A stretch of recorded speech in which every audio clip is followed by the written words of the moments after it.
So you're welcome to the self-sponsorship route, you know, on becoming a UKRN.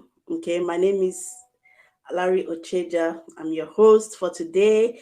And then we will be speaking with Natasha, who's going to give us her own story on how she successfully used this route to become a full UKRN and is practicing at the moment. So, if you don't know me, I am a UK registered nurse. I was registered back home in Nigeria. I graduated 2016 and then I came into the country 2019, and I've been practicing as a nurse, adult nurse here. And like I said, in my journey, it's back then in 2019, it was easier to get job and be sponsored to come to the UK and become a full RN. But however, the case, in this present time has changed. And I've seen a lot of people complain that they are unable to get, work within the UK, and their CBT is about to expire, and IELTS and all that. And that is why I've put together this route. Although the route is relatively cheaper, than coming using school, but it is a good way to come into the country and then get job as a nurse. So Natasha, I will be Yeah. asking you to introduce yourself to the audience. All right. Hello, everybody. Hello, Larry. My name is Natasha, and I'm a registered adult nurse in the UK. I've actually been working for, I think this month makes it the 8th month, but I've been qualified as a parent for a year. I got my PIN in April 2023. And prior to that, I used to be a registered nurse back home in Nigeria. Nice to meet you, Natasha. Thank you so very much for accepting this invite. Okay. Thank you for. So hey, can I ask, can you give us, your journey? Can you tell us how your journey started, what motivated you into using this route? Oh, okay. Actually, my journey started to becoming my journey to becoming a UK RN started back in 2021 when I registered with the Nursing and Midwifery Council UK online. That was in December of 2021. After the registration, um, I wrote my IELTS and CBT, and I started applying to getting jobs in the UK, and I rather got unfortunate messages because um, Nigeria was placed on the red list. That is no active recruitment from Nigeria and some other African countries because of the shortage of healthcare workers, particularly nurses, as at the time, and WHO had to do something about it. So they stopped the active recruitment. So employers who were not employing directly could not could not accept me. You get, so I got loads of unfortunate messages and frustrated. And then I thought about it. Okay, I had so many doctors around me who were saving up. They had written their PLAB 1. They were saving up to come to the UK to take the PLAB 2. And I thought to myself, if they can sponsor themselves, why can't I sponsor myself to come take the have my full registration? And then I am sure that the unfortunate messages would reduce and probably love to be on my side. You get, because then they were telling me I was Nigerian, I was a registered nurse in Nigeria, and then they could not employ me. So what if I become a UK RN, setting to get employment? So I think the motivating factor was, first of all, the doctors I had around me that were going to sponsor themselves to come to the UK to qualify to be doctors in the UK. So I think I also took the book because of that. Yeah. That's quite a journey. Can you, a lot of people are kind of afraid at this point whether to use this route or not. But we've seen from your from you that this route really works. Can you go into details the steps that you took, to successfully become a UKRN or to successfully use this route? Okay. So first of all, yeah, first step is to register on the NMC UK website, get your documents verified, and then take your IELTS and the CBT back home in Nigeria, which of course I did. So the CBT and the IELTS, they have a valid period. So I wasn't going to wait for my fire because I mean I spent money in these exams.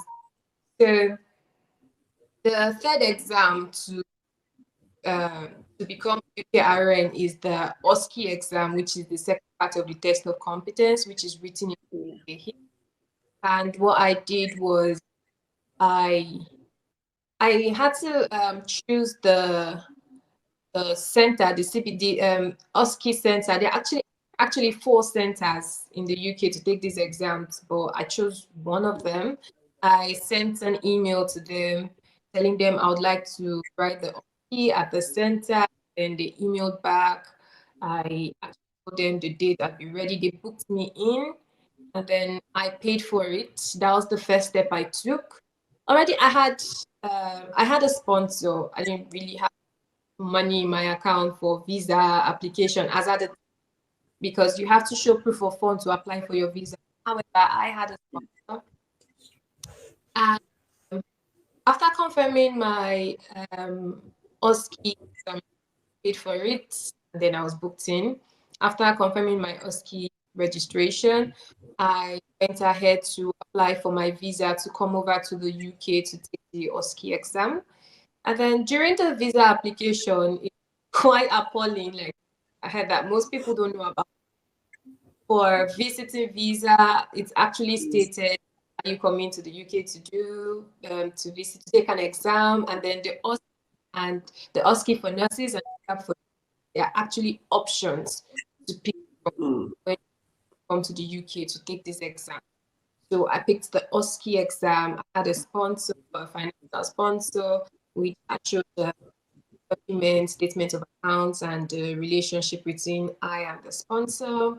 And I put together the documents needed for a visit visa and proof of my OSCE registration and loads of other documents for the visa application, of which I got a 6 months visit visa to come over to UK to take this exam.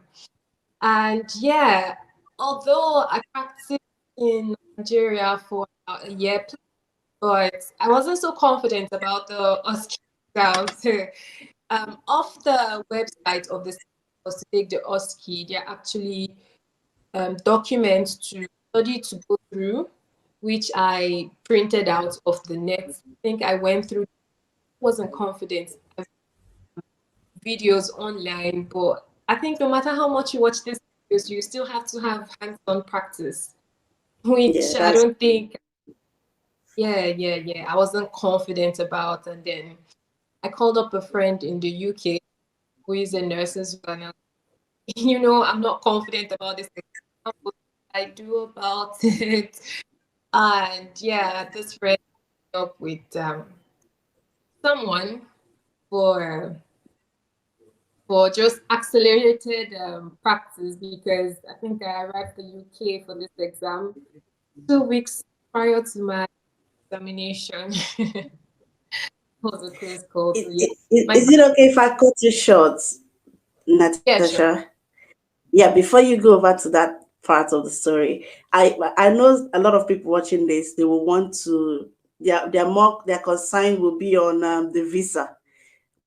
Would they be Okay, rejected? yeah. Would they be, approved and all that? And they will also like to know the amount involved to see if it's something that they could also do. So could you, I know if you're not, happy to share the exact amount, especially for the supporting, to show that you have the finance to support your journey, you could give us an estimate if you don't mind. Yeah, to Okay. especially on the visa aspect, I know you did mention the documents needed and all that, but could you, break it down and also Okay. include the fees, Oh, yeah, so that those that want to uh, use it will know what they are looking at. yeah. I may not remember the exact amount, so I'll probably just give estimates. I still That's fine. acknowledge because there was a lot of financial implications involved. The application, I can't remember it exactly. But I think for the visa application, from that time to now, when I came, I think there's been a slight change, but not too much. I think it was Yeah, that's an $10 or $120 for the visa. I don't know what it is right for. it. Think I think it's find this 105 information. or 15. Yeah, before you make the application, you find this information, the fees on gov.uk website. Um, for the OSCE registration, it was £799.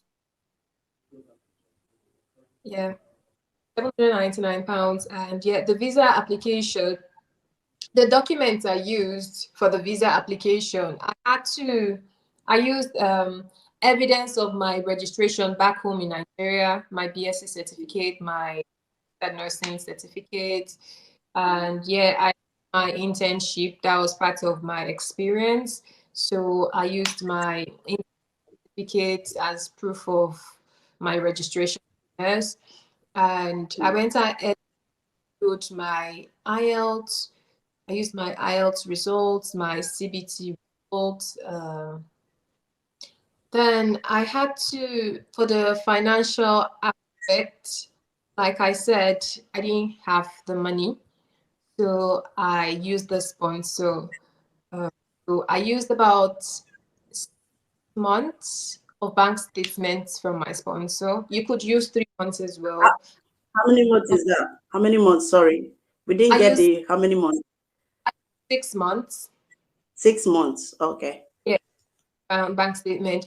But you can actually use 3 months as well. I know of someone that used bank statements for this. Okay. I also showed my bank statement as well.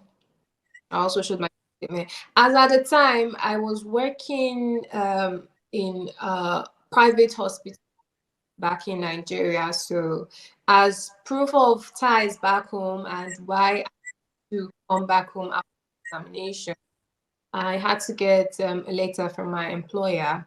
I got my employment letter, got no objection certificate. So basically, a leave letter. They have no, like my employer had no objection that I was coming to the UK to take this exam and had applied to absent from work from a specific time. It was stated on the no objection certificate. Going to be absent from this time to this time to take this exam. So we're not objecting her travel. We're actually in support of her and all of that. It was stated that that's the no objection. But if you can't get that from your employer, just get a leave letter from them because certainly you're going to apply to be absent from work here and it will be granted leave letter to put in there. And proof of ties back home. Basically, you have family back home, so you could just state that. Of course, you wouldn't just leave your family like that. You have to go back. And being a responsible citizen, you are. And really want to become a UKRN, you know that you have to come back home to wait to get your UK qualification before you come back. So I stated that as well. Oh, I, okay. as That's well. that's good. Yeah. You made mention that you used a sponsor, right? Yeah. Is that correct?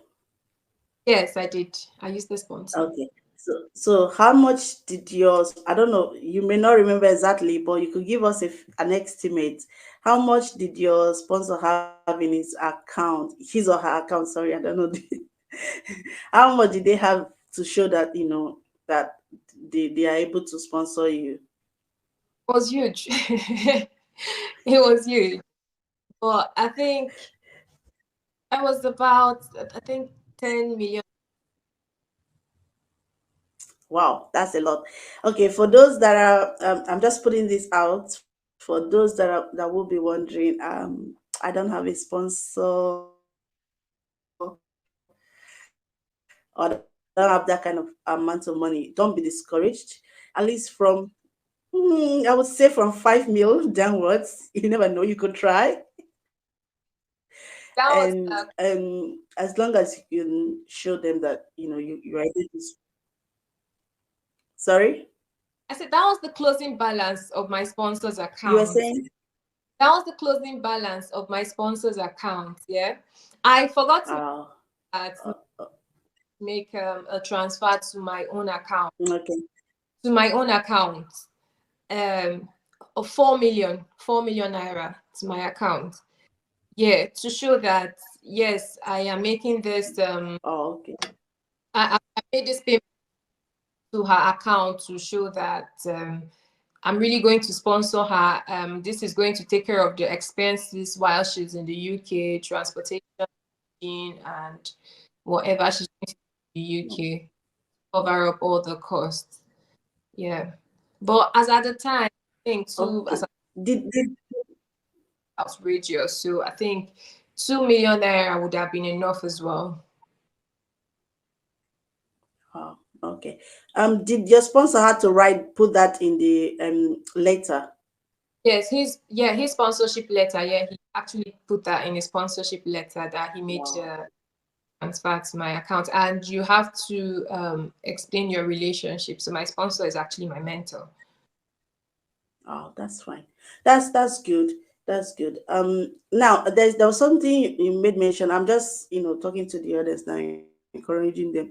Some people might be saying that, oh, I don't have IELTS, so can I still use this route? Yes, you can, because the NMC UK latest changes.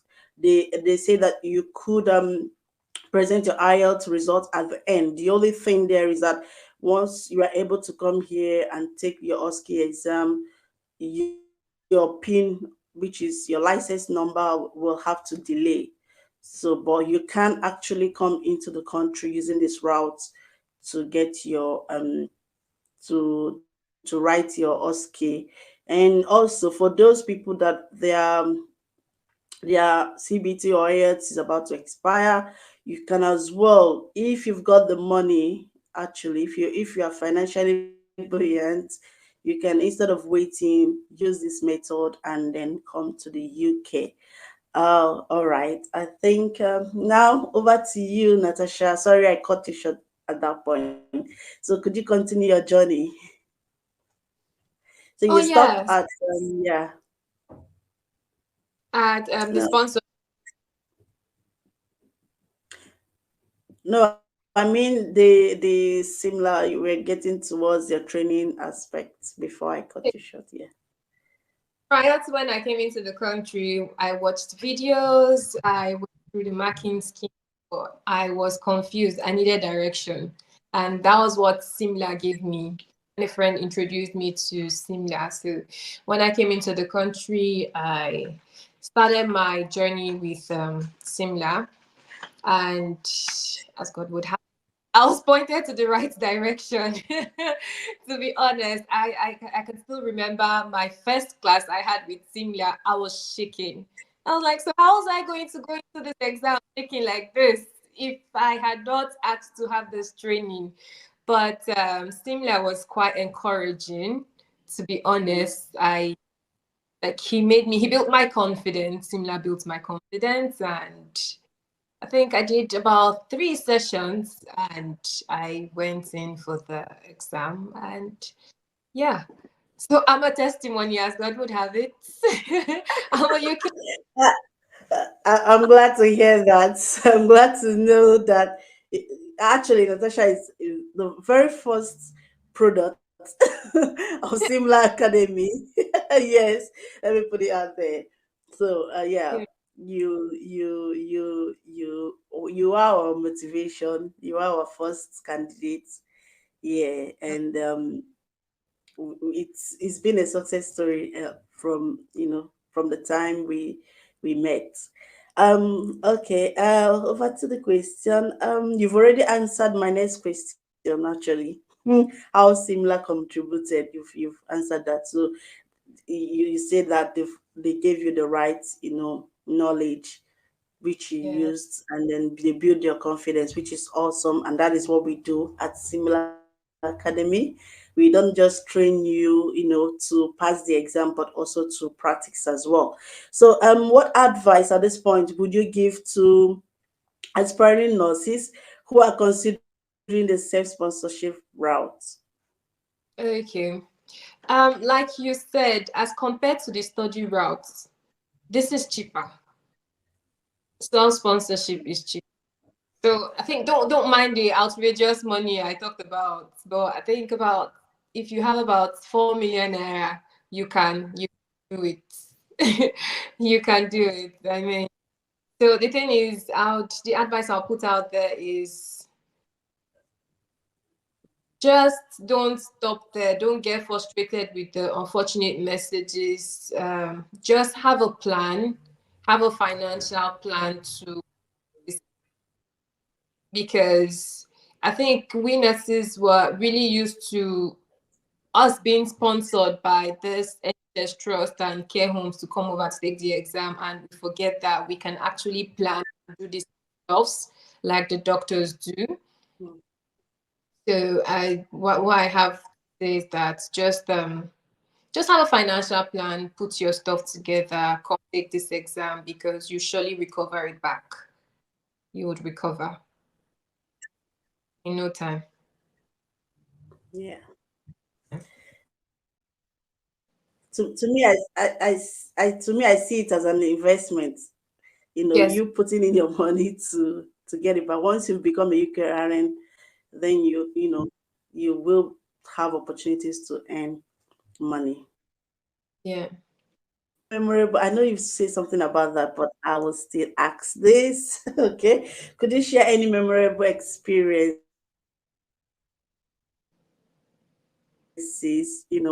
or moment from your time at Simla Academy that have had a lasting impact on your career and approach to nursing practice in the UK? Oh, my time, the impact of Simlar Academy. Like I said, you said we've already said it's like the confidence Simlar Academy gave me. Like this is nothing, you can do it. Just be confident. So I've carried that confidence in my practice in the UK. And I'll commend Simlar Academy for not just leaving me in the deep blue sea, because till now, if I have issues, I still run to Simlar.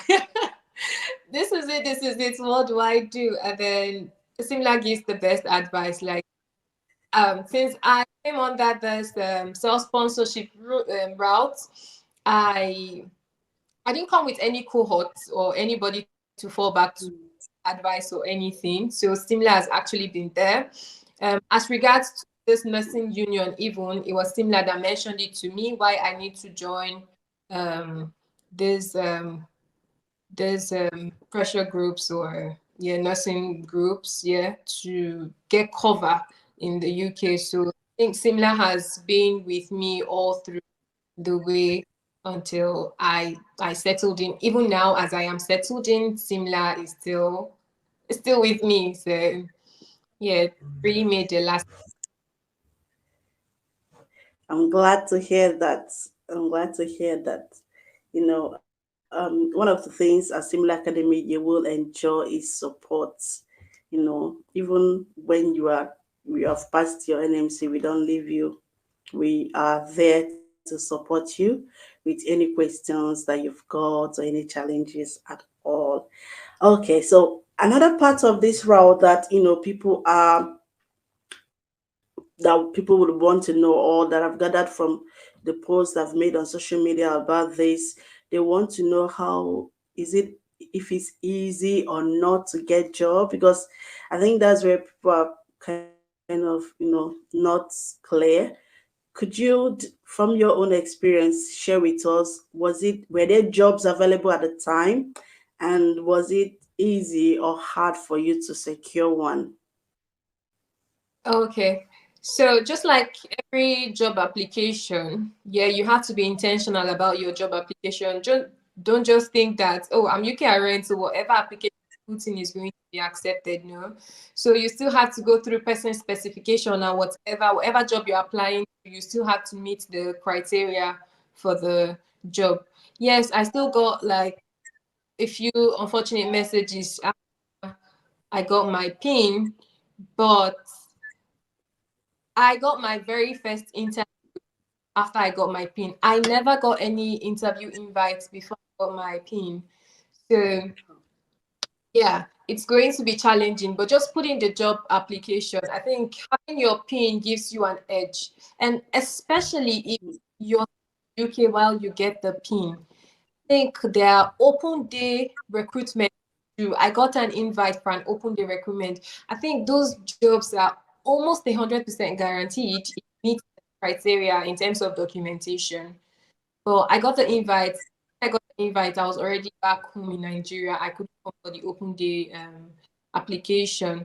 So open day application is simply like a trust or something. They just come out that day to say, oh, people just come with your documents to a particular venue and the venue, and there you know whether you've gotten the job or not. So yeah, even I think a friend of mine that did the sponsorship route after I did. I think she got tips from me as well. She went for the same open day um, recruitment, and then as at then she had written her OSCE. She was just awaiting her pin. She got a job offer there, and they just told her to put in her pin when it comes out. She got a job offer. I don't think she took that. That's good. Also got her home. Well, Yeah. that's really nice. At least with this, I hope a lot of I hope people that have got this burden will, calm down, because recently there was a post on Twitter that it's not easy to get job if you use this sponsorship route. So you've heard from the horse's mouth, okay? So you can actually go ahead if you've got the money to use this sponsorship route. And I tell you what, to confirm that fact, what you could do to see if there are jobs actually for those that have been. You could go to NHS jobs and search for any nursing jobs, in any of the region. You will see a lot of companies or trusts or care homes offering COS, certificate of sponsorship, to nurses. But the only drawback you will always see there is that you have to be a UK registrant. So I'm just saying this to put your mind at ease that if you use this self sponsorship route, you will definitely, by God's grace, get the job. Okay. Yes. So what advice can you give to nurses that have chosen, assuming now they've chosen to use this first sponsorship route? What tips can you give for them to, secure jobs? Okay. Oh, like I said, secure jobs. Your applications, I think you should apply directly to the NHS trust, not recruitment agencies. And Yes. yeah, and your um your person specification and all of that should be tailored to the requirements of the job. Your application should be tailored to the requirements of the job. I think most times we do this copy and paste thing because it's actually not easy doing applications, applying for jobs, like we know it's actually intense. Like there are lots of questions you have to respond to apply to just one job, and some we we give ourselves targets to apply to 20 jobs in a day, thinking we're going to get invites. No, I don't think the quantity is the case over your application. I think I actually did that after I got my pin because I think it gave me the confidence anyway. So I didn't apply to much jobs. I just focused on the quality of my application. And yes, and my pin edge because it was stated there that you have to have the UK registration, which I did, and then my application had the desired quality. I met the specification of all of it, because when I spoke to them, I spoke to the recruitment person. He actually looked at that. Okay, you meet this requirement, you meet this requirement, you meet this requirement. It's fine. We're going to have this interview at this date. Be expecting you. So they actually look at that. Wow, that's awesome. And in addition to that as well, I would like to say that the first step, which is the CV side, ensure you've got a good CV, an attractive one.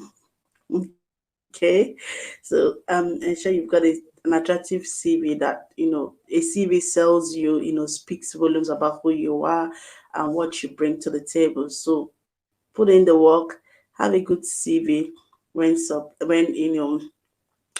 making applications, and also supporting statements as well. You can also look on YouTube for tips on how to write an attractive and interesting supporting statement.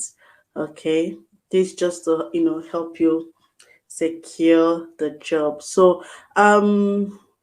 yeah, we're actually coming towards the towards the ending part, and it's been an amazing time with you. But before you go, can I say, would you recommend Simla Academy, and why?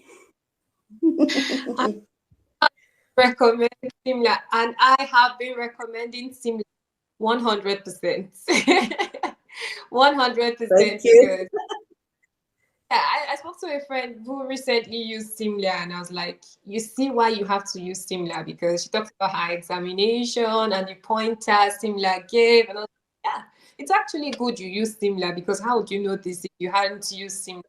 So I think Simla has practical knowledge of these exams, because they don't just train people and then people go for this exam. Simla gets feedback from the exams. I mean, when I exam, the first call I received was similar. Like, Natasha, how was the exam? So, what was your challenge? What did you face? What happened? This, that, that, that, that. You understand? And similar gets practical feedback, and then he they use that for the next set of, or the next batch of students you get to improve. So I think similar improves every day. There's improvement at every point. So yeah, I would recommend similar. Thank, thank you so very much. For the viewers, I'm gonna leave in the description part, the steps involved for the process, and possibly the estimate of what you will need. And also, if you would also like to use Simlar Academy, the link to register or to book your OSCE exam will be in the description um, part. And feel free to leave your comments, your questions, and then we will answer them in the comment section. Is there any last words? Have you got any last words, Natasha, for us? Oh, well, my last words would be, if you're thinking of using the self sponsorship route, but the finance, I think you should go for it. If you're worried about getting a job after then, you shouldn't be, because there are so many jobs out there. Like you mentioned, if you go online NHS jobs, you're going to see loads of jobs, there are openings. So the major challenge is you not having your PIN as a UKRN. And just if you can, come take the exam, become a UKRN, and you get the job.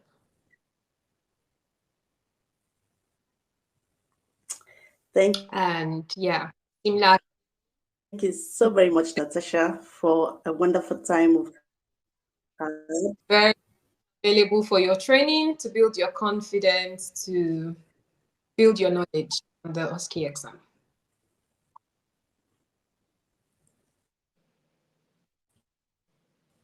Thank you. Thank you so very much. I will be releasing you now. I just want to say this, that